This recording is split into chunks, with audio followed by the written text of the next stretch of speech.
Do you want to make an extra $50,000 a year without having to sell more houses? I mean, I know I do. Well, that's what we're going to be talking about in today's video.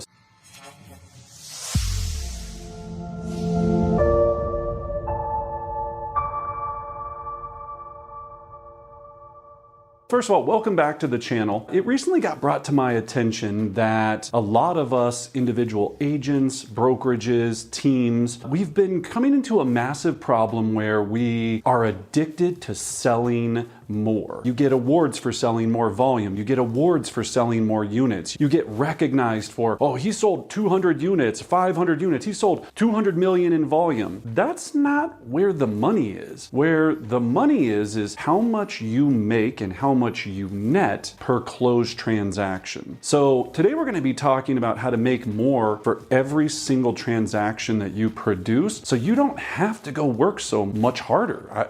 I don't want to work harder. I don't think you want to work harder. I want to work smarter and I want to work faster, and that makes life a lot more enjoyable. Let's start off with what we're going to be talking about today. For years, we've heard about what we call a broker transaction fee or just a transaction fee. And this is a fee that is charged for additional services that you as your individual agent or you as your brokerage provides to a client for servicing that file, for servicing that transaction. I'm going to read exactly how NAR defines it from their website, and that'll provide some clarity on it. And then I'm going to talk about why do we do it? Why do we not do it? Why don't we charge enough? All of those things. And when we get down to it, we're going to realize, wow, we're leaving a lot of money on the table if we're not using this one simple thing correctly. So let's dive into it. NAR defines it as a fee to help offset costs associated with processing paperwork and meeting regulatory requirements or administrative work. It's applied in addition to the commission and is tied to actual services rendered and cost incurred. I took that right off of the National Association of Realtors website. That's how they define a broker service fee or broker transaction fee. So why isn't everyone doing this? Well, some of us have a stigma in our mind that this is an additional charge that doesn't actually provide any value. That's just not the case. That's a limited belief that you've obtained at some point in your career, and that's not the case at all. Here's the thought I want to ask you. When you close a house and you have the actual,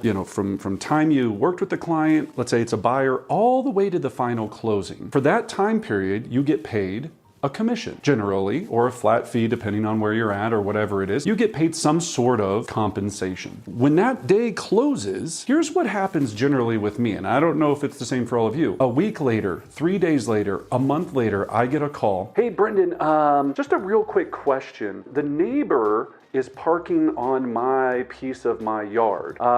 What should we do? I want to help my client at the highest level, so I'm going to perform a lot of extra duties that go along with making sure that they're happy and taken care of long after that file's closed. I call it the hey Brendan, right? Hey Brendan, hey, don't want to bother you, right? And they don't, but the clients are always coming like, hey, got this question. I'm servicing that file, that client, I hate to say the word file, the client for years and years and years to come, well after we ever close. In addition to that, next year I get a call from my client and they're going, hey Brendan, my accountant said I need this, that, or this. I lost all my stuff. Do you have it? Absolutely. Of course I do. I'm a true professional. Of course I can provide that for you. So I go ahead and make sure that they're taken care of. So that's a big thing. So it's taking care of it. Now, in addition, you could use that charge or that fee to have an additional set of eyes on your transaction. So maybe this is a transaction manager, and you could explain it to your clients that, hey, wouldn't it be better if I had more people taking care of this file to make sure everything is absolutely perfect? That's what this fee includes. So we'll talk about scripting in a second and what to say. Then the next question comes, what do I charge? Brendan, what do I charge? That simply depends on how much value you're going to provide. If you're going to do nothing after that home closes, then don't offer anything, or don't charge anything. If you're going to do like myself and so many other members of my organization and our team team in our office that I work with that what we do, then make sure you're getting compensated and taking care of that because you're providing an extra value to that client. You got to figure out what you're going to provide and then what you're going to charge. Now, typically, and I'm only going to say typically, and I've heard because, this is only for entertainment purposes. This isn't, what we do or anything like this. I'm just saying from what I've heard, agents charge anywhere from $199 to, I just got back from a real estate conference where an agent in the room was charging $1,450 per transaction. So it depends. Are you offering $200 of value for the next 5-10 years of servicing that client? Or are you offering $1,450 worth of value? So it all just depends. Think about a car, right? They have extended warranty programs. They have all of these things. Why? To service and help the consumer long after the actual you leave the parking lot. So think about that. Next, how do I communicate this value? A lot of what I found out is that agents do not charge this or receive this fee because they don't know how to explain it, because they don't practice it. They get caught up on when they're presenting it. They get nervous on asking for it. Here's the simple thing. All you have to do is figure out what the value is you're going to provide. So here's a simple script that I would use. John, when you purchase your home through me, so in our buyer agency agreement, first of all, this entire agreement protects both myself and you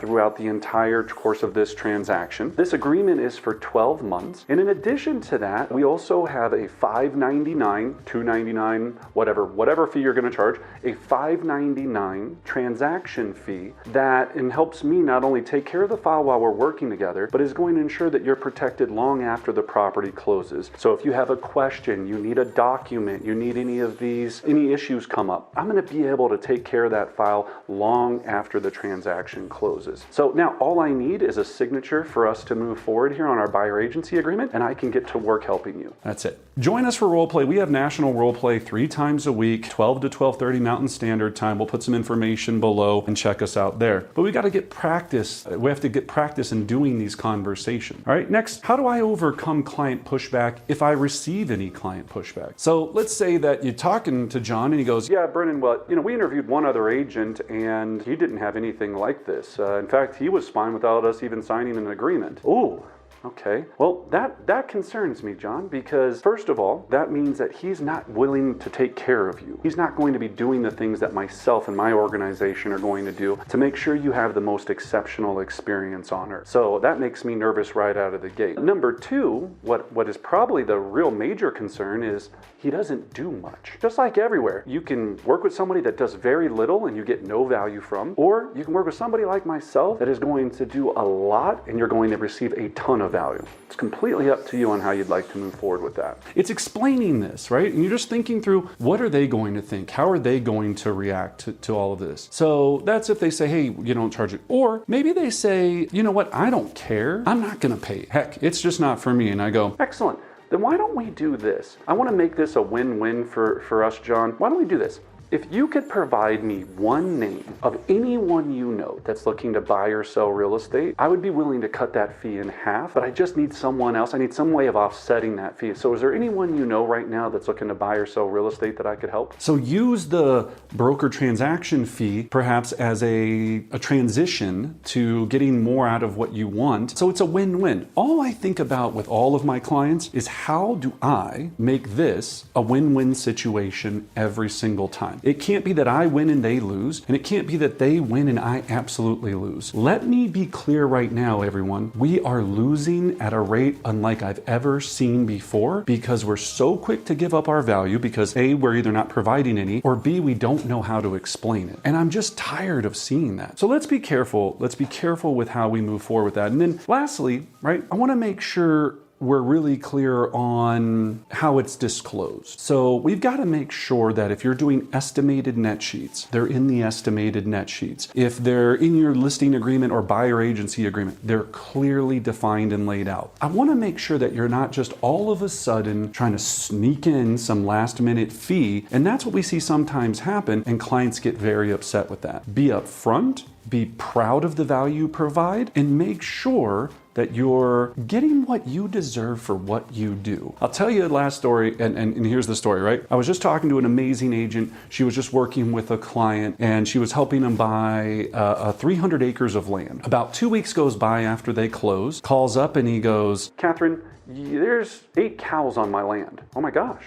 Okay, well, what do I do? Well, let me help you. Let me work on this. So what does she have to do? She has to call the agent. She has to find out the neighbors around the area. She has to find out, is there a cow specialist in this situation that figures out whose cows these are? There's a whole number of things that are going to take her 3, 4, 6, 8 hours to sort through to make sure that that client is taken care of long after that transaction ever closed. Does that make sense? So get comfortable with it. I'd love to hear your comments below on your thoughts. I know some people get very upset about this. I know some, have very, very deep feelings about it. But usually what I see is it's a lack of understanding on why we don't do certain things, and it's a lack of providing value. I hope you do both. If you enjoyed this video, make sure you hit the like button, share it with someone that maybe isn't charging a transaction fee right now, or isn't charging enough for the value they provide. If you have any questions, connect with us, comment with us, and as always, I wish you great success.